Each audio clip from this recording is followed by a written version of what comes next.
저기 PPT 포인트 있어요. 내가 넘길 수 있는 거. PPT 넘길 수 있는 거. 없어요. 없으면 뒤에서 좀 이따 넘겨주세요. 오늘 선교를 앞두고 제가 좀 설교를 좀 바꾸자고 제가 부탁을 드렸어요. 왜냐하면 선교지에 가가지고 우리가 어떤 태도와 어떤 자세와 어떤 말씀의 근거를 가지고 가느냐가 참 중요한데 종이 한 장 차이입니다. 종이 한 장 차이로 불평이 나오느냐 감사가 나오느냐에 따라서 40년을 광야에서 뺑뺑 돌 것인가 아니면 다이렉트로 축복으로 들어갈 것인가 이 종이 한 장 차이예요. 근데 그것은 생각에서 나옵니다. 근데 그 생각은 근거가 있어야 돼요. 말씀의 근거가 있어야 되는데 항상 우리가 이런 질문을 좀 던져봐야 되는데 당신은 왜 그렇게 행동합니까? 라고 할 때 우리는 뭐라고 대답하죠? 그냥 이 아니고 말씀이 있으니까 성경에 있으니까 이게 우리가 정답입니다.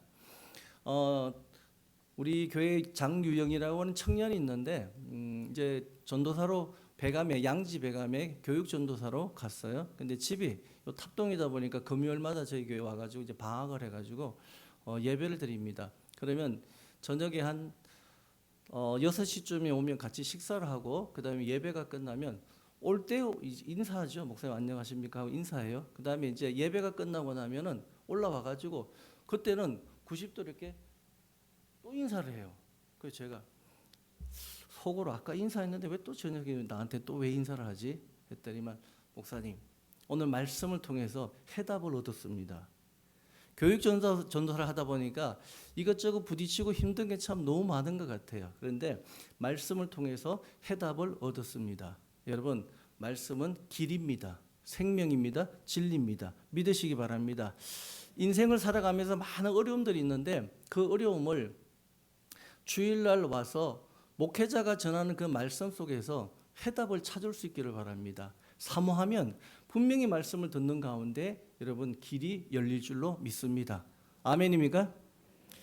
자, 오늘 말씀 제가 두 가지를 좀 말씀드릴 텐데 시편하고 그 다음에 또 선교에 관련된 말씀을 조금 같이 나누려고 합니다. 넘겨줘 보세요. 우리는 눈에 보이는 사람을 의지하나요, 안 하나요? 또 눈에 보이는 사람을 의지하는 것이 당연하죠. 합니까, 안 합니까? 아내는 남편을 의지? 이 동네는 안 해요? 아내는 남편을 의지하고 또 남편도 아내를 의지하고 또 자녀는 부모를 의지하고 나이 드신 부모는 또 자녀 거꾸로 부모도 자녀를 의지하고 서로 눈에 보이는 사람들을 의지합니다. 자, 그런데 우리가 보십시오. 그 의지하는 대상이 나보다 약한 사람을 의지하나요? 나보다 능력 있는 사람을 의지하나요? 실력이 있고 돈이 있고 힘이 있고 빽이 있고 권력이 있고 권세가 있는 이런 사람들을 주로 의지합니다. 근데 성경은 파란 글씨 한번 읽어보세요. 사람을 의지하는 것보다 보다예요. 보다. 그러니까 뭐냐면 사람이 사람을 의지한다는 겁니다. 그런데 그것보다 자, 의지하는 것보다 뭐가 더 낫다라고요? 주님께 몸을 피하는 것이 낫다. 밑에 보세요. 높은 사람을 의지하는 것보다 뭐가 더 낫다고요? 주님께 몸을 피하는 것이 낫다라고 이야기합니다. 보다라고 하는 것을 강조하고 있습니다. 보다. 자, 그런데 그 이유가 뭐죠? 저 위에 보면 6절에 주님은 내 편이기 때문에 주님이 내 편이기 때문에 여러분 저 편이다라고 하는 저 표현이 뭐 편가르기 같은 느낌이 조금 드는데 저는 그렇게 보지 않습니다. 편이다라고 하는 것은 하나님이 내 편이다. 내가 하나님 편이에요. 하나님이 내 편이에요. 성경은 뭐라 되어 있어요? 내가 하나님 편입니까? 주님이 내 편입니까? 주님이 내 편으로 되어 있죠. 이 말은 뭐냐면 나의 어떤 형편과 환경과 처지와 나의 배신과 변함과 그 다음에 나의 열심과 충성 상관없이 하나님은 영원토록 네 편이 되어 주겠다. 언제까지요? 세상 끝날 때까지 나의 편이 되어 주겠다. 그래서 사람을 의지하는 것보다 하나님을 의지하는 것이 훨씬 더 낫습니다. 여러분 우리가 살다 보면은 여러분 사람에게 사람을 의지하다가 실망한 적 있나요, 없나요? 많습니다. 사람을 의지하다가 실망한 경우 많습니다. 그러나 하나님을 신뢰하다가 실망하는 경우는 단 한 건도 없습니다. 왜? 하나님은 신실하신 분이기 때문에. 여러분, 사람을 의지하지 말고 하나님을 의지하는 것이 훨씬 낫습니다. 이거는 아무리 강조해도요 지나치지가 않습니다. 8월 4일 날 이제 저희 교회가 주체가 되어서 영월 우리가 그 전에는 낙도 선교를 갔는데 이제 7년차 8년차 돼 가지고 그 교회가 너무 부흥을 해 가지고 안 갑니다. 안 가고 농어촌 선교로 바꿨어요. 그래서 이제 영월로 들어가게 되는데, 영월 우리가 낙도 선교를 가기엔 보통 1,000여만 원 가까이 재정이 들어갑니다. 재정이 들어가는데 이번에도 마찬가지로 총괄 장로님한테 여기 재정을 한번 좀 세워보라 그랬어요. 그랬더니만 한 750을 쌓았더라고요. 왜냐하면 이제 배편과 그 다음에 장거리 차 운행 이게 빠지니까 조금 빠져요, 돈이. 그래서 750의 예산을 세워왔는데 우리가 2주 전에 헌신 예배를 드리면서 우리가 회비, 그 다음에 이제 작정 헌금, 그 다음에 찬조 뭐 통틀어 가지고 우리 한번 그때 헌금을 해서 우리 재정을 채웁시다 하고 한 달 전부터 이제 광고 나가면서 주일날 헌신 예배를 드렸어요. 자, 사람을 의지하는 것보다 하나님께 피하는 것이 좋은지 한번 예를 들어 드리는 겁니다. 그러면 우리가 이제 예배를 드리면 거기서 헌신 예배를 드림으로 말미암아 이 재정이 채워져야 돼요. 채워져야 되는데 막상 회계한테 예배가 끝난 다음에 물어봤죠. 오늘 얼마 나왔습니까? 물어봤어요. 얼마 나왔을 것 같아요? 하나님을 신뢰하면 얼마 나왔을 것 같아요? 그냥 찍어봐요. 풍성한데 너무 얌전해. 그냥 우리 좀 주고 받읍시다 우리. 자, 얼마 나왔을 것 같아요? 예? 오집사님 얼마 나왔을 것 같아요? 1,000만 원. 야, 역시 믿음대로. 그거의 10분의 1. 자, 우리 750의 예산이 필요한데 집계를 하니까 107만 원이 나왔어요. 107만 원. 지금 우리 김병호 목사님 우리 교회가 계실 때 저희는 어른들 이쪽 한 칸에 한 10명 계시고 나머지 학생들 청년들밖에 없어요. 전부 다 어린애들이에요. 그러니 헌금이 나올 리가 없어요. 자, 그런데 저희가 20년 동안 선교를 다니면서 단 한 번도 재정에 미스한 적이 없어요. 1,000만 원의 재정이 세워지면 항상 그게 오버되고 통장에는 남아요, 돈이. 그런데 이게 웬일입니까? 재정장로님에게 큰 소리 치면서 또 나한테 맡기네 이거. 이제 친구이자 매제니까 그냥 이렇게 뭐 그냥 해요. 사석에서는 또 나한테 맡긴대. 믿음으로 해보라고. 하나님이 지금까지 넘치도록 채워주지 않은 적이 있냐고. 그런데 뚜껑 열어보니까 107만 원에 어마어마한 금액이 나온 거예요. 나머지는 어떡합니까 이제? 나머지는 어떡해요? 하나님을 신뢰해야죠. 하나님을 믿어야죠.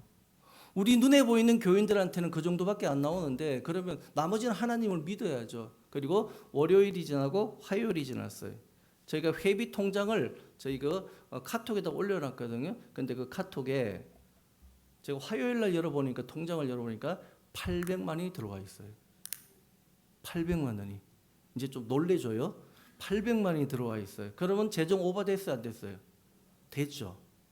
근데 그 중에 돈이 저희가 7년 동안 노화도를 매년 1,000만 원씩 갖다가 낙도 선교를 하면서 노화 중앙교회를 협력했어요. 근데 그 교회가 부흥되어져서 올 봄에 두 분이 필리핀을 같이 협력으로 갔다 왔어요.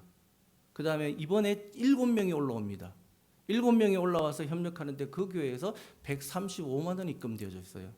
7년 전만 해도 40만 원의 사례비가 없어갖고 목사님이 맨날 재정집사님 붙잡고 나 언제 사례비 줄게요. 지금 카드값 갚아야 되는데 언제 줄 거냐고 맨날 막 싸워요. 그런데도 못 줬어요. 그런데 7년이 지난 지금은 그 교회가 135만 원을 후원할 정도로 그 교회가 성장되어 있어요.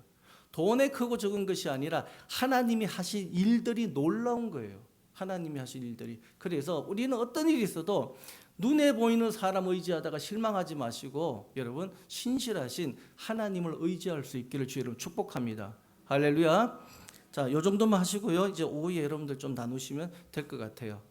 자, 지금부터 이제 사도행전 9장에 보면 이 바울에 대한 얘기가 나오는데요. 우리의 약함도 감싸신다라고 하는 내용으로 잠깐 좀 나눌 때 오늘 선교가는 팀들요. 정신 바짝 차리고 말씀 들어야 돼요.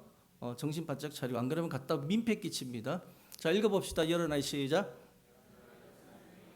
조금 더 크게 읽읍시다. 여러 날이 지남에 유대인들이 사울 죽이기를 공모하더니 그 계교가 사울에게 알려지니라. 그들이 그를 죽이려고 밤낮으로 성문까지 지키거늘 그의 제자들이 밤에 사울을 광주리에 담아 성벽에서 달아 내리니라. 사울이 예루살렘에 가서 제자들 사귀고자 하나 다 두려워하여 그가 제자됨을 믿지 아니하니 바나바가 데리고 사도들에게 가서 그가 길에서 어떻게 주를 보았는지와 주께서 그에게 말씀하신 일과 다메섹에서 그가 어떻게 예수의 이름으로 담대히 말했는지를 전하니라. 사울이 제자들과 또 주 예수의 이름으로 담대히 말하고 헬라파 유대인들과 함께 말하며 변론하니 그 사람들이 죽이려고 힘쓰거늘 형제들이 알고 가이사로 데리러 내려가서 다소로 보내니라. 그리하여 온 유대와 갈릴리와 사마리아 교회가 평안하여 든든히 서가고 주를 경외함과 성령의 위로로 진행하여 수가 더 많아지니라. 자, 오늘 본문은 변화된 사울이 등장하는 내용입니다. 그런데 여기 보세요. 예수 믿는 사람들을 잡는 사람에서 예수를 위하여 핍박받는 사람, 예수를 전하는 사람으로 변화되지요. 그래서 23절에 나오듯이 이제 여러 날이 지난 후에 23절 보세요. 변화된 이후에 여러 날이 지났습니다. 그리고 그들이 전한 이후에 유대인들이 사울을 죽이려고 합니다. 왜? 유대에서 개종을 했기 때문에 그들을 죽이려고 합니다. 그러자 대책이 없으니까 밤에 광주리를 타고 태워서 내려보내지요. 탈출시킵니다. 그렇게 해서 예루살렘으로 돌아옵니다. 그런데 예루살렘에 오니까 사도들이 안 만나주는 거예요. 왜? 전에 핍박하던 자가 갑자기 예수를 전한다고 하니까 이게 긴가민가 진짜가 아닌가 믿지를 못하는 겁니다. 그때 바나바가 나서가지고 중간에서 그의 회심이 진짜다라고 정언해 줌으로 말미암아 사도들과 교제가 시작되어지는데 이러자 예루살렘에 있는 유대인들이 이제는 죽이려고 합니다. 그때 그들은 형제들을 다소로 이 바울을 다소로 피신시키죠. 다소로. 자, 여기 보십시오, 여러분. 사도행전에 보면 서대반을 죽이고 살기가 등등해서 다메섹으로 가던 사울이 예수를 만나고 그리고 회심하고 그 다음에 즉시로 하나님의 사람으로 힘있게 서고 그 다음에 일어나는 이 일들이 참 놀라울 정도로 막 이렇게 뭐 액티비티하다 그래? 아니 뭐 드라마틱하게 막 일이 진행되어집니다. 우리가 복음을 전하기 위해서 선교를 갑니다. 또 복음을 전한다고 주변에 전도를 합니다. 또 친구들에게 복음을 전합니다. 자, 그렇다면 내가 생각하는 내가 정의를 내리고 있는 복음이라고 하는 게 뭡니까? 우리가 생각하는 복음의 정의가 뭐죠? 그리고 또 하나 우리가 생각하는 복음하고 바울이 성경에 기록된 복음 이게 과연 차이가 있을까요? 똑같은 복음의 정의를 내리고 있나요? 여러분들 이번에 필리핀 갈 때 선교를 간다? 그러면 결국은 복음을 전하러 갑니다. 그럼 복음을 전한 것은 결론은 뭐냐면 한 영혼이 복음을 듣고 주께로 돌아오는 걸 기대하지요. 그러면 이 복음이라고 하는 게 과연 뭘까? 바울이 복음을 어떻게 정의하고 있는지를 한번 볼까요? 읽어보세요. 로마서 1장 16절 내가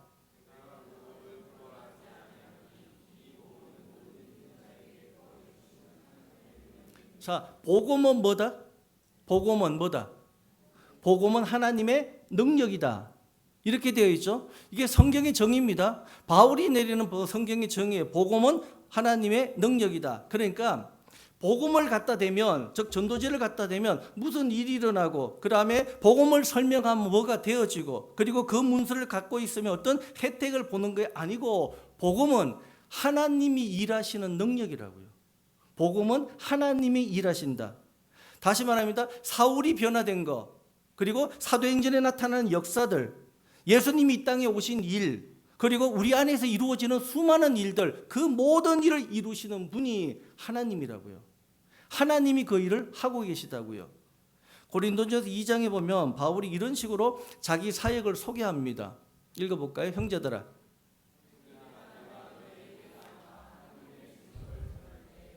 말과 지혜의 아름다운 것으로 아니하였나니 내가 너희 중에서 내가 예수 그리스도와 그의 십자가에 못 박히신 것 외에는 아무것도 알지 아니하기로 작정하였습니다. 내가 너희 가운데 거할 때에 약하고 두려워하고 심히 떨어노라. 내 말과 내 전도함이 설득력 있는 지혜의 말로 하지 아니하고 다만 성령의 나타나심과 능력으로 하여 너희 믿음이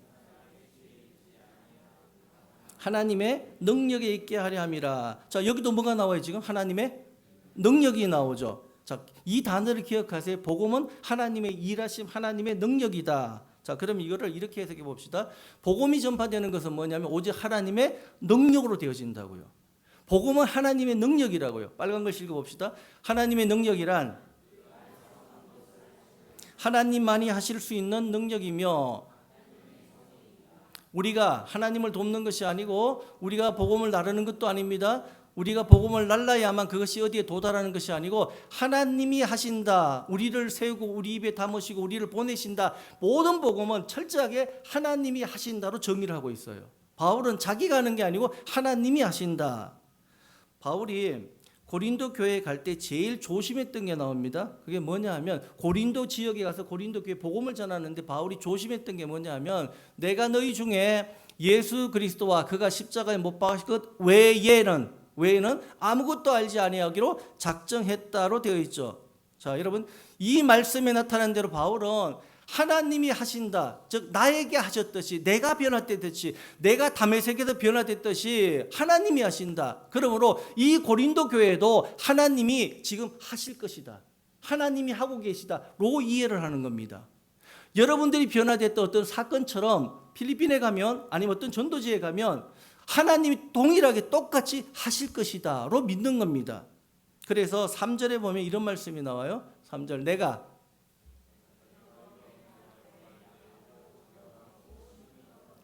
자, 보세요. 바울의 스펙을 보세요. 바울의 스펙을 보시면 누구한테 꿀릴 거 있나요? 누구한테 뒤처질 거 있나요? 누구와 경쟁해가지고 말빨이 딸릴 것 같습니까? 바울로 보면요, 어느 누구에게도 딸리지 않습니다. 그런데 여기 보면 약했다, 그 다음에 두려워했다, 떨었다, 이렇게 되어 있죠. 왜 그랬을까요? 왜? 무엇 때문에 두려워하고 무엇 때문에 떨었을까요?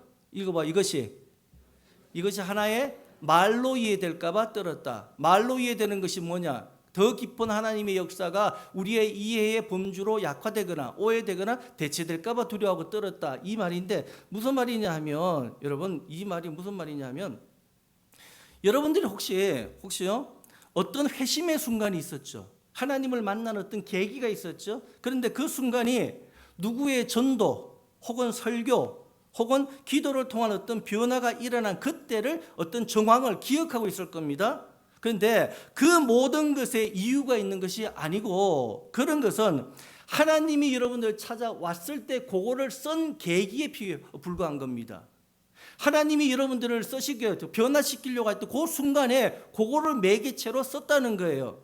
하나님이 찾아오신 방법에 불과한 겁니다. 어느 누구도 하나님의 역사 없이는 하나님을 알 수도 없고 예수님이 누구신지 이해할 수도 없고 믿을 수도 없다. 이거를 바울이 장황하게 얘기하고 있는 거예요. 그러면 이 얘기를 왜 썼냐? 하나님의 역사다, 하나님의 일하심이다. 이걸 왜 여기다 기록해놨냐 하면, 이 고린도 교회에 자기 나름대로 똑똑한 사람들이 있었어요. 그러니까 뭐냐면, 내가 사형리 전에서 이 사람이 예수 믿었어, 내가 말을 잘해서 예수 믿었어, 그리고 내가 어떻게 해가지고 예수 믿었어 라고 자기를 나타내는 사람들이 있었다는 거예요. 그런데 그들을 향하여 뭐라 그러냐면, 네가 잘나서 그분이 예수 믿은 게 아니다, 하나님이 하신 일이다, 하나님이 하신 일이다. 믿습니까 여러분? 자, 그래서 여러분들도 우리가 의도치 않게 이런 실수에 빠질 수가 있어요. 내가 해서 예수 믿은 거야. 뭐냐면, 우리가 회심했을 때, 우리가 예수를 믿었을 때 첫 번째 경험, 잊을 수 없는 경험들 가진 분들 중에 가끔씩 이런 식으로 설명하시는 분들이 있어요. 뭐냐면, 이렇게 이야기하면 알아들어, 나도 그랬어, 그러니까 너도 이렇게 해봐. 그런 건 없습니다. 여러분, 그런 건 없어요. 이렇게 하면 된다라고 하는 건 없습니다. 무슨 소리냐면, 하나님이 하셔야 되는 거예요. 하나님이 하셔야 되는 거예요. 믿습니까 여러분? 하나님이 쓰시고 하나님이 하셔야지만이 역사가 일어나는 겁니다. 여러분, 그 하나님이 하신 일이라고 하는 게 뭐냐면, 어떤 사람에게는요, 누군가가 주어진 전도지 한 장, 어느 날 길을 가다가 들은 교회의 종소리, 또는 어머니가 머리맡에서 한 기도, 또는 예수 믿는 친구와 함께 싸우다가 끝에 그 친구가 얘라 지옥에 나가라, 이 소리, 그런 소리, 이런 소리가 이게 도대체 뭐지 하고 교회에 왔다가 예수를 믿는 경우가 생기더라는 겁니다. 정말 희한해요, 복음이라고 하는 것은. 이번에는 가지 않지만 저희가 7년 전에 갔던 교회가 하나 있었는데, 필리핀에 7년 전에 배감팀들과 함께 그때 한 15명 정도가 간 것 같아요. 아이들을 데리고 길거리 노방 전도를 나갔습니다. 필리핀 따갈로로 지어진 전도지를 들고 그냥 나가서 전해주는 것밖에 없어. 왜? 아이들이 영어도 못하고 그 다음에 뭐 따갈로도 못해요. 그럼 우리가 할 수 있는 건 그냥 이거 전달해 주는 거예요. 전달해 주는데, 그런데 배감에 사는 중학생 한 친구가 저기서 아주머니가 물동이를 이렇게 들고 걸어오고 있었어요. 근데 이 아이가 영어를 못하는 친구예요. 쪼르륵 가가지고는 그 아주머니의 물동이를 들어다가 집에까지 갔어요. 그리고 부엌에다 올려줬어요. 그리고 돌아왔어요. 그 주간에, 그 주일날 그 아주머니가 교회를 나왔어요. 예수 안 믿는 분이에요. 교회를 나왔어요. 선교사님에게 그때 한국에서 온 그 친구가 물동이를 들여다 준 것이 너무 고마워가지고 자기가 예수를 믿어야 되겠다 결정했답니다. 그리고 왔어요. 그 다음 한 주가 지났는데 그 집의 아이들을 다 데리고 왔어요. 그리고 지금까지 신실하게 예수를 믿고 있는데 그 중에 한 아이가 저희들과 장학생으로 조인되어 있는데 앞에서 찬양 인도하면서 교회 중요한 일꾼을 감당하는 일꾼으로 성장해 있어요. 자, 이 아이가 한 게 아무것도 없어요. 예수 믿으세요? 교회에 나오세요? 예수 믿으면 뭐 천국 갑니다. 인생이 변화됩니다. 말을 못하는데 어떻게 합니까? 그 아이가 한 것은 물동이 하나 들고 온 것밖에 없어요. 그런데 하나님이 하시니까 되더라는 거예요. 믿습니까, 여러분? 이게 전도예요. 이게 복음이에요. 하나님이 하셔야 됩니다. 하나님이 하시는 일입니다. 믿으시기 바랍니다. 자, 하나님이 일하시면, 하나님이 찾아가겠다고 하시면, 하나님이 그 아들의 십자가에 못 박으신 분이라면은 우리가 그분을 보충해서 할 일이 아무것도 없어요, 사실은. 모든 구원의 역사는 하나님이 이루어 놨기 때문에 뭔가 부족해? 없어요, 그게. 자, 여러분들 이제 젊으신 분들이 결혼하신 분들 보면 친정어머니가 오죠. 친정어머니가 오면 딸이 이제 부엌에 들어가 가지고 맛있는 음식을 이렇게 준비를 할 겁니다. 이렇게 친척들이 오면, 그러면 엄마 이리 와봐. 내가 된장찌개 끓였는데 맛 좀 봐봐. 맛있는데 한번 맛 좀 봐봐. 그러면서 딸이 엄마의 입에다가 이렇게 뭔가를 입을 이렇게 넣어줄 겁니다. 그러면 엄마가 맛 어때? 물어보면 아무 말도 안 하고 소금을 좀 쳐요. 그 다음에 고춧가루 좀 넣어요. 그러면 그 된장찌개가 맛있다는 거예요? 맛이 없다는 거예요?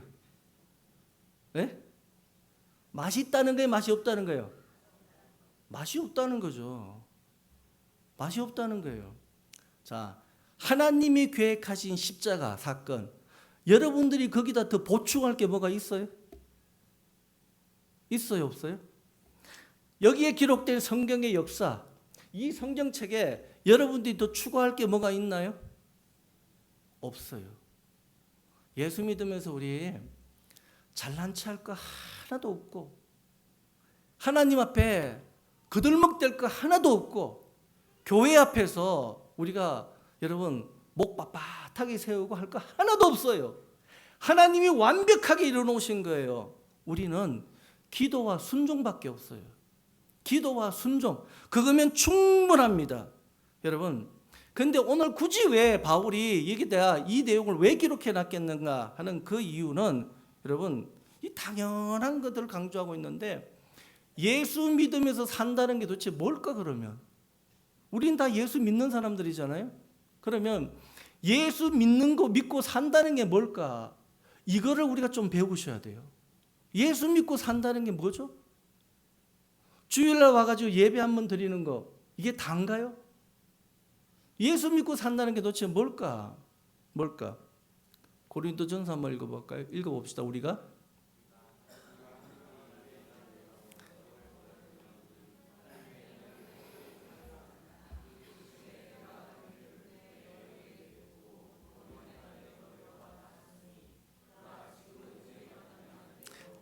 지금 구원의 날이로다. 우리가 이 직분이 비방을 받지 않게 하려고 무엇이든지 아무에게도 거리끼지 않게 하고, 오직 모든 일에 하나님의 일꾼으로 자천하여 많이 견디는 것과 환난과 궁핍과 고난과 매맞음과 갇힘과 난동과 수고로움과 자지 못함과 먹지 못한 가운데서 깨끗함과 지식과 오래 참음과 자비함과 성령의 감화와 거짓이 없는 사랑과 진리의 말씀과 영광과 욕됨으로 그러했으며 악한 이름과 아름다운 이름으로 그러했느니라.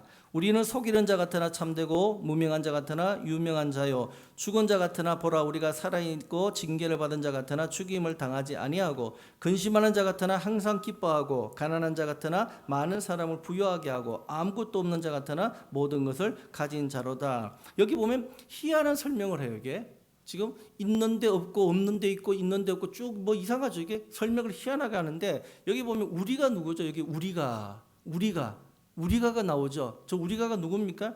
여기서 우리라고 하는 것은 바울 당시에 그 당시에 동료들만 이야기하는 것이 아니고 예수 믿는 우리 모두를 얘기하는 겁니다. 우리 모두를 얘기하는데 즉 기독교인이란 누구고 어떻게 살아야 되는 존재들인가를 표현하는 거예요. 여러분, 기독교인이란 누구고 우리가 어떻게 살아야 되는가?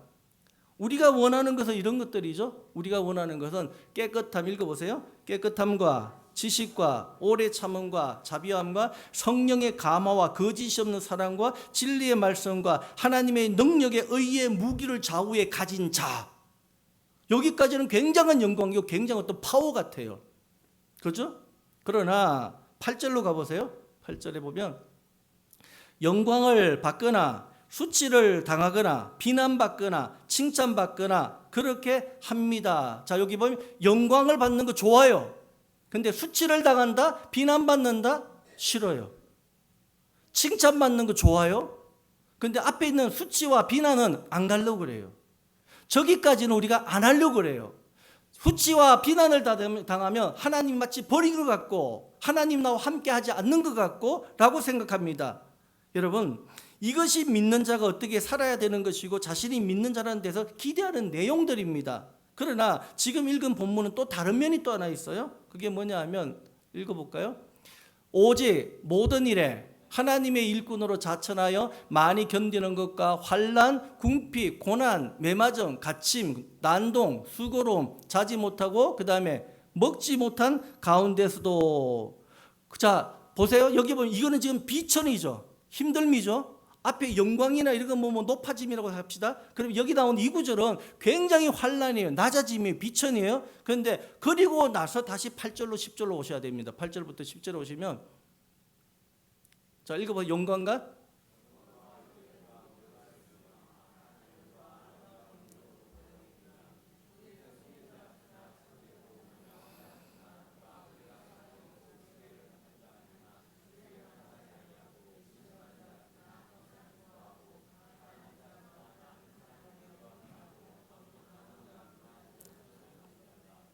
그러니까 이 본문을 다시 보세요. 뭐냐 하면 여러분이 원하는 영광의 자리에만 있을 때만 하나님이 함께하는 게 아니고 비천의 자리에 있을 때도 하나님이 함께하고 하나님이 쓰고 계시다는 거예요.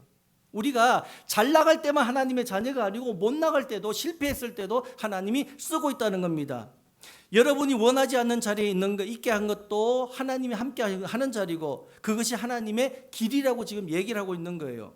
여러분, 하나님이 무엇을 하시는지 어떻게 일하시는지가 복음에 이미 분명하게 드러나 있습니다. 그것은 하나님이 하신 일이고 그리고 그렇게 하시는 일들이에요. 일들. 바울이요 고린도전서 2장의 한 이야기가 정확하게 예수님의 생애 가운데 어떻게 이게 접목되는가 보세요. 다시 높아지기도 하고 낮아지기도 하는데 예수님은 이 땅에 우리를 납득시키러 오신 분이 아니에요. 예수님은 기적으로 우리를 압도시키시는 분이 아닙니다. 그리고 십자가에 죽어서 우리를 감동시키지도 않습니다. 그거는 하나님이 하시는 방법이에요. 하나님이 하신 계획이에요. 이것이 우리에게도 동일하게 일어난다고요. 동일하게. 까만 글 읽어볼까요? 너희가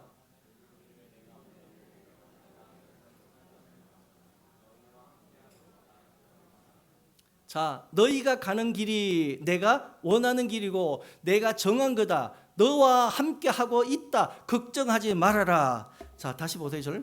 이 말이요, 우리가 적응하기가 너무 어려워. 이 말을 내 것으로 받아들이기가 정말 어려워요. 정말 어려워. 준수가, 성교를 앞두고 네 다리가 왜 고장났니? 성교를 가야 되는데 하나님이 고장난 다리도 고쳐주셔야 되잖아. 그치? 그런데 왜 성교를 앞두고 왜 네 다리를 고장나게 했을까? 하나님이 한 이 일을 우리는 납득하기가 너무 어려워요. 너무 어려워. 이걸 우리가 어떻게 받아들여요?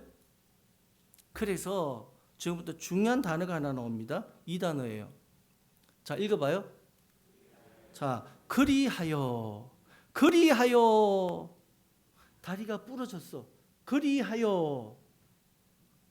너에게 큰 은혜가 될 거야, 아마 이번에.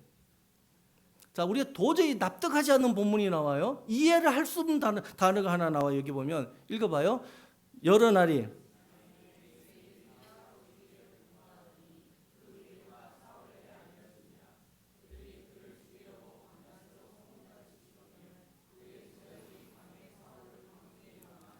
자, 지금 여기 보면 바울이 영광의 자리에 도망가는 자리에 지금 광주리에 담겨가지고 도망가는 막 뭐 어떤 드라마 같은 일들이 벌어집니다. 사울이 그 다음에 예루살렘으로 가가지고 제자들을 사귀려고 하는데 또 안 만나줍니다. 안 만나줘요. 그러다가 바나바가 나타나가지고 이제 중재 역할에서 만나줬다. 그 다음에 구절 읽어봐요. 28시 사울이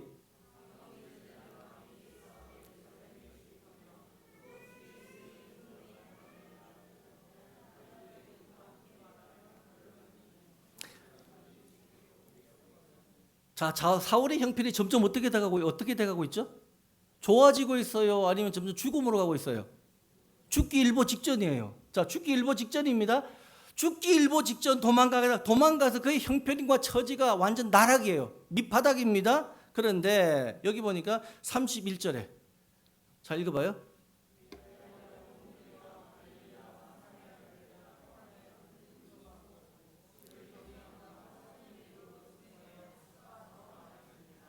국문학 전공하신 분이 있어요? 자, 그리하여 도망갔더라, 피신했더라, 죽을 뻔했더라. 그리하여 잘 돼야 돼요? 그리하여 죽었더라 해야 돼요? 그리하여 죽었더라 해요? 아니면 그리하여 잘 되더라 해요? 아니, 저 접속사를 보면 다시 바울이 강주리에 담겨갖고 도망갔더라, 예루살렘에 왔더니만 또 죽이려고 돌아왔던 유대인들이 또 난리치더라. 그리하여 바울은 죽었더라. 이게 맞죠? 그런데 여기 보니까 그리하여 수가 어떻게 됐다고요? 수가 점점점 많아졌더라.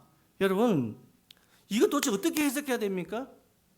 그리하여 망했더라가 아니고 그리하여 더 잘 됐더라. 그리하여 더 잘 됐더라. 준서가 아멘 해봐라. 네 다리가 고장났지만 그리하여 이번 선교 더 잘 됐더라. 들리나? 엄마가 들리게 해줘. 너 지금 고민이 많아 엄마가. 그리하여 어떻게 됐다고요? 자, 근데 그게 말이 돼, 안 돼, 지금? 안 되지. 말이 안 돼요, 이거. 말이 안 돼요. 여러분, 보세요.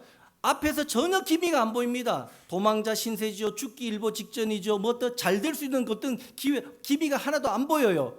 우리는 알 수가 없어요. 우리 인생에 대하여 추측 불가해요. 이게 뭔가? 어떤 때는 믿는 것이 잘한 것 같기도 하고 감동도 되고 또 어떤 때는 전혀 아닌 것 같고 내가 괜히 예수 믿은 것 같아. 괜히 내가 풍성한 교회 와가지고 힘들게 예수 믿는 것 같아. 괜히 이럴 생각이 있습니다. 어떤 날에는요, 차라리 이럴 바에야 내가 예수 안 믿는 게 더 낫지. 그런데 어떻게 되냐? 그러니까 그리하여 온 유대와 갈릴리와 사마리아와 교회와 평안히 든든히 서가고 주를 경외함과 성령의 위로로 지댕하여 뭐가? 수가 더 많아졌더라. 아멘 하십시다. 자, 그럼 이런 일들이 어떻게 해서 일어날까요? 어떻게 해서? 도망자 신세, 죽기 일보 직전의 신세, 이렇게 사울은 점점 추락하고 있는데 어찌하여 이런 일들이 일어날까요? 어찌하여? 여러분, 이게 얼마나 다행인지 몰라요. 왜 그러냐면 우리한테 모든 걸 맡기지 아니하고 하나님이 친히 일하시니까 이런 결과가 나오는 겁니다. 믿습니까, 여러분? 그래서 복음은 하나님이 하시는 거예요. 복음은 하나님의 일하심입니다. 할렐루야. 그러니까 따라합시다. 걱정하지 맙시다. 사람 의뢰하지 말고 사람 보지 말고 신실하신 하나님 편, 하나님께 의지하는 것이 훨씬 낫습니다. 아멘입니까, 여러분? 그렇게 나 자신을 확인하시기 바랍니다. 하나님이 하시니까 되는 거예요. 풍성한 교회 하나님이 붙들고 계십니다. 참아름 교회 하나님이 붙들고 계십니다. 어린아이들밖에 없어요. 그러나 하나님 분명히 하실 줄로 믿습니다. 아멘. 이번에 선교팀들 가가지고 이거를 보고 와야 돼요. 이거를 그리하여 하나님이 하시는 일들을 보고 오셔야 돼요. 할렐루야. 그래서 이제 마태복음 28장에 보면 이런 구절이 있죠. 자, 이거 지상명령이라고 그러는데 한번 읽어봅시다. 예수께서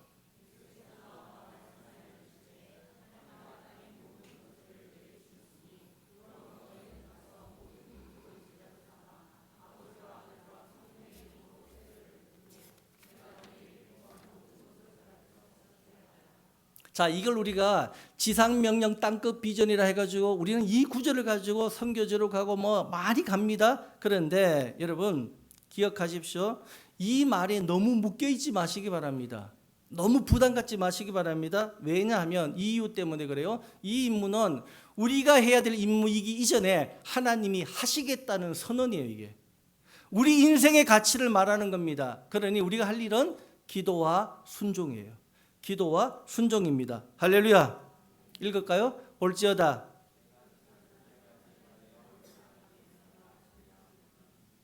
요 구절을 시편으로 가면 아까 했던 구절 생각나요? 하나님은 누구 편이다? 하나님은 내 편입니다. 언제까지요? 세상 끝날까지. 할렐루야. 여러분들이 보기에 여러분들 자신이 마음에 안 들어요. 여러분들 보기에 여러분들 인생이 정말 너무 추락하는 인생 같아. 그러나 그때도 하나님이 함께 하십니다. 여러분이 실패했을 때도 하나님이 함께 하십니다. 걱정하지 마십시오. 그러니까예요. 그러니까 망하는 게 아니고 하나님이 하시면 그러니까 잘 되더라. 그러니까 흥왕하더라. 할렐루야. 이런 일들이요 수없이 일어날 겁니다. 그래서 우리는 기대하는 거예요. 기대하는 거예요. 저희 센터에 재미있는 일이 하나 있습니다. 코로나 전에 2000년도에 코로나 터졌나요? 2001년에 2000이 2000년도인가요? 2000 너무 밑으로 갔네. 자, 근데 이제 그 코로나가 터지는 시점에 저희가 센터를 하나 지으려고 3천만 원을 어느 교회에서 후원한 적이 있었어요. 그래서 제가 1,000만 원을 이제 먼저 달러로 바꿔가지고 가서 페소로 바꿔서 이제 그 돈을 가지고 그 센터를 지려고 하는데 갑자기 코로나가 터져버렸어요.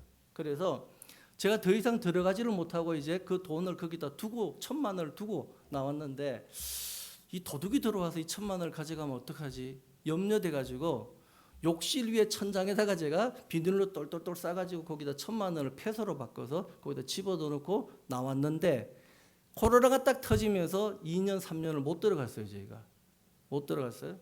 자, 그래 이제 돈이요 잘 있겠지 하고는 저희 센터를 관리하는 장로님한테 가가지고 한번 확인해 보라 그랬어요. 1년이 지났는데 잘 있답니다. 또 2년이 지났는데 잘 있다 그래요. 그리고 이제 3년째 그걸 지려고 이제 시작하려고 장로님 가가지고 확인해 주세요 그랬더니 깜짝 놀래가지고 전화가 왔어요. 목사님 돈이 하나도 없어요. 1,000만 원의 돈이 하나도 없어요. 무슨 일이지? 거기는 아는 사람이 없고 장로님하고 나밖에 없는데 그럼 장로님이 갖고 가셨나? 이거 왜 없어졌지? 근데 저희 집에 센터에 생쥐가 요런 조그만 생쥐가 몇 마리 돌아다녔어요. 그 천장에. 요놈의 생쥐가 1,000만 원을 다 물고 간 거예요. 1,000만 원을 다 물고 갔어요. 페소로 1,000페소짜리로 바꾸는 게 300장이 넘어요. 그게. 그거를 요딴만한 생쥐가 다 물고 가가지고 천장에다 돈박스를 깔아놓은 거예요. 그 천장에다가 돈박스를 깔아놨어요. 그래가지고 후레쉬로 비춰보니까 저 안쪽에 페소가 보여가지고 이걸 한 장씩 두 장씩 청소기로 빨아들였어요. 사람이 손이 안 들어가가지고 청소기로 빨아들였어요. 그래서 200은 건졌어요.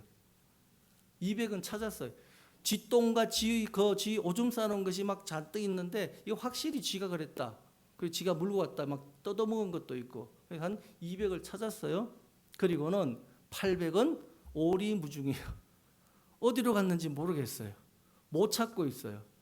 그리고 이제 그 이후에 그 1,000만 원은 저희 교회에서 다시 또 이렇게 유용해가 돌려가지고 하고 센터는 잘 지워놨어요.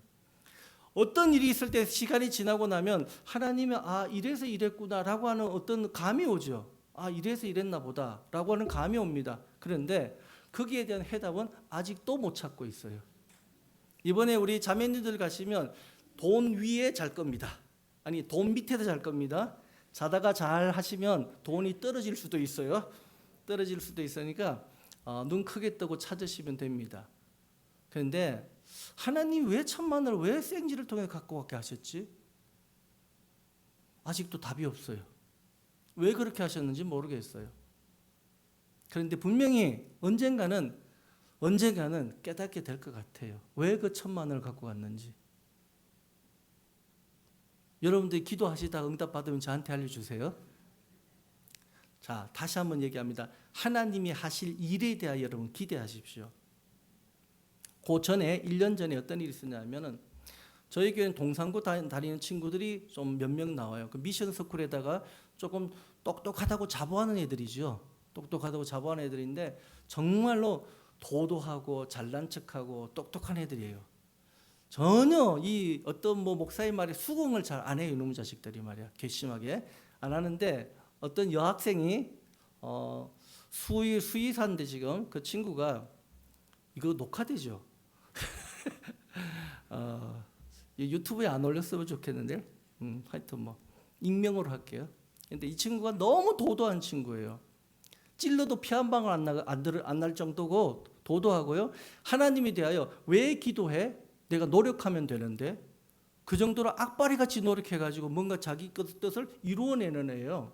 자, 이제 그 친구가 필리핀 선교를 갔는데요. 정말 오점이 없어 얘가. 너무 완벽한 아이예요. 그러니 하나님을 안 찾지요. 안 찾는데 자 먼저 갔는데 이 친구가 뜨라이를 타고 뜨라이 알죠? 그 오토바이 옆에다 이렇게 붙여갖고 다니는 거. 그 길을 타고 시장을 갔다 오다가 핸드폰을 거기다 두고 내렸어요. 걔 인생에는 그런 게 없어. 그렇게 잃어버리고 실수하는 게 없어요. 걔 인생 가운데는. 그런데 이 아이가 핸드폰을 두고 내렸어요. 아 이제 막 벙 뜨는 거예요. 멘붕이 오는 거예요. 내 인생에 이런 건 없는데. 그런데 더 희한한 것은 필리핀에서 뭔가 잃어버렸는데 그걸 찾는다는 건요 기적이에요. 찾을 수가 없어요. 근데 우리 큰아들 예성이가 그 아저씨를 기억한 거예요. 그 아저씨 얘가 타고 왔던 그 뜨라이 아저씨를 기억하고 가가지고 이 핸드폰을 두고 내렸는데 달라 했더니만 주는 거예요. 돌아올 리가 없어요 필리핀에게. 근데 받아왔어요. 그때부터 이 아이가 계속 막 이제 혼미해지는 거예요. 내 인생에 이런 일이 있을 수가 없는데, 내 인생에 이런 일이 있을 수가 없는데 라고 혼미해졌어요. 그리고 그때 선교팀이 20명 가까이가 이제 들어갔어요. 얘는 먼저 들어가 있고 들어갔는데 1층에 우리 남자들이 9명이 잤습니다. 남자들이 9명이 잤는데 그날 밤에 선생님이 들어오셨어요. 그날 밤에 아주 귀한 선생님이 들어오셨어요. 앞에 도 선생님이 들어오셔가지고 남자들이 9명이 자고 있는데 그 9명이 제 자는 침대 밑에다 제가 갖고 다니는 가방인데 그게 선교비 540만이 들어있었어요. 540만의 선교비를 몽땅 가져갔어요. 9명이 자고 있는데. 그리고 핸드폰 3대, 노트북 2대 다 가져갔어요. 제 노트북을 가져갔어요. 근데 그 노트북에 10년치 제 설교가 들어있어요. 그리고 540만 원에 다음 팀 들어올 선교팀 선교비였어요. 그걸 가져간 거예요. 자, 9명의 남자들이 자고 있는데 이런 일이 일어났어요. 얘가 두 번째 충격을 받은 거예요. 사람이 아무리 지켜도 안 된다. 아무리 똑똑해도 안 된다. 그래서 그 아이가 완전히 바뀌어버렸어요. 하나님을 의지하는 아이로 완전히 바뀌어버렸어요. 그런데 대가가 너무 컸어. 540만 원 날라갔지. 노트북 2대 날라갔지. 핸드폰 3개 날라갔지. 그런데 한 영혼이 하나님 앞에 바로 돌아왔어요. 여러분, 하나님이 하실 일들은요 기대가 되어져요. 그래서 저는 선교지 갈 때마다요 이번에는 어떤 일들이 있을까, 어떤 변수가 있을까 너무 기대가 되어져요. 그 중에 오늘 이번에 특별히 준석이가 너무 기대가 되어져. 저놈이 왜 선교를 앞두고 저렇게 다리가 저렇게 기부스하게 됐을까? 감사할 따름이에요. 전 감사할 따름. 자, 우리 마지막 우리가 다시 한번 반복하고 마칩시다. 복음은 뭐라고요? 복음은 하나님의 일하심이에요. 하나님의 능력, 하나님의 일하심. 내가 뭔가를 하려고 하지 마시고 우리는 저 파란 글씨 마시면 돼요. 뭐죠? 기도와 순종. 이 은혜가 우리 모두에게 있기를 주의 이름으로 축복합니다. 기도합시다. 하나님 감사합니다. 우리에게 주어진 귀한 시간들 잘 활용해서 우리가 할 수 있는 것은 하나님의 일하심에 우리가 뭘 보태거나 또 뭔가 더 추가해야 될 건 아무것도 없음을 고백합니다. 오직 하나 있다면은 기도와 순종밖에 없습니다. 이번 선교를 통해서 하나님이 하실 일들을 하시옵소서. 그리고 우리가 그걸 보게 하여 주옵소서. 우리 인생에 살아계신 하나님을 더 깊이 있게 만나고 오게 하여 주옵소서. 우리 인생 가운데 살아계신 하나님을 찬양케 하여 주옵소서. 내게 놀라운 간정들도 허락하여 주옵소서. 내 인생에 일어나는 성공과 그리고 영광만이 아니라 실패와 좌절 속에서도 하나님이 일하고 계시다는 것을 우리는 분명히 보게 하여 주옵소서. 믿습니다. 예수님 이름으로 기도합니다. 아멘. 이제는 우리 주 예수 그리스도의 은혜와 하나님 아버지의 무한하신 사랑하심과 성령님의 감화 감동 위로 교통하심의 역사가 오늘 예배 자리에 머리 숙여 하나님을 경외한 모든 백성들 머리와 특별히 오늘 떠나는 단기 선교팀들 위해 이제로부터 영원토록 함께 있을지어다. 아멘.